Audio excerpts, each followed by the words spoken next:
मैं बीच में नहीं बोलना चाह रहा था, पर आपने 4 मिनट बोल दिया, अब मुझे भी 4 मिनट चाहिए, मैं गिन रहा हूँ। नहीं, आप उनकी बातों का जवाब देना चाहते हैं, हाँ। अपने सवाल पूछना चाहते हैं? मैं पहले उनकी बात ले जाना चाहती हूँ, मैं पहले उनकी बात का जवाब दूंगा। वैक्सीन की बात का? हाँ, उसका जवाब दूंगा। इस देश में अतीत में जितनी महामारियां फैली, कांग्रेस का शासन था, और आपके बाहों पे भी जो चवन्नी जैसा निशान होगा ना, वो कांग्रेस के शासन का निशान है। और ये भी बता दूं आपको, अभी तक जितनी सरकारें आई, सभी सरकारों ने मुफ्त टीकाकरण किया, मुफ्त। आप कोई नया काम नहीं कर रहे हैं। हाँ, ये जरूर है कि पहली बार हो रहा है कि अगर टीका भी लग रहा है तो उसमें प्रधानमंत्री जी की फोटो पहले दिख रही है कि भाई ये ही हैं, ये हैं करके आप बचे हो, ये नहीं रहेंगे तो। ये जबरदस्ती किसी के मनस में बिठाया जा रहा है कि ये हैं करके ये टीका आया। और टीका कहां बना? कांग्रेस के द्वारा निर्मित प्रयोगशालाओं में टीका बना है।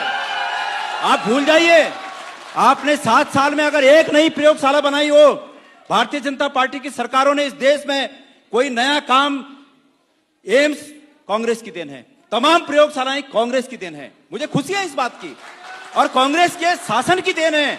लेकिन उससे बढ़कर यह बात है कि वो हिंदुस्तान की देन है, भारत की देन है। मुझे इस बात पर फक्र है। आप इसको किसी एक व्यक्ति का श्रेय मान रहे हैं कि उस व्यक्ति का श्रेय है।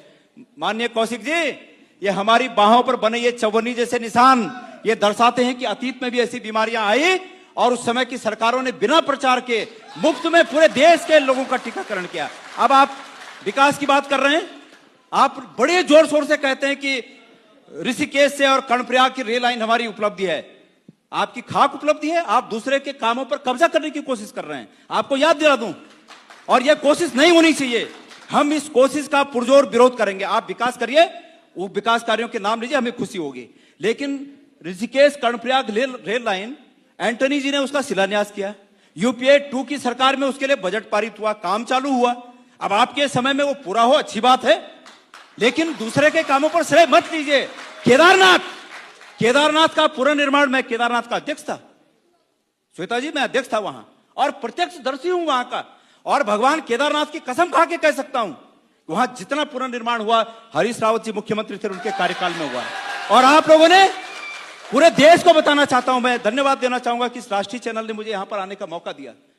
मैं आपके माध्यम से पूरे देश को बताना चाहूंगा, अगर उस केदारनाथ में कुछ बदलाव हुआ तो यह हुआ कि कांग्रेस के समय के पुनर्निर्माण के कार्यों पर जो शिलान्यास के पत्थर कांग्रेस के नेताओं के लगे थे, आपके नेताओं ने आकर उन पत्थरों को साइड करके अपना नाम लगा दिया। इसके अलावा कुछ नहीं किया आपने।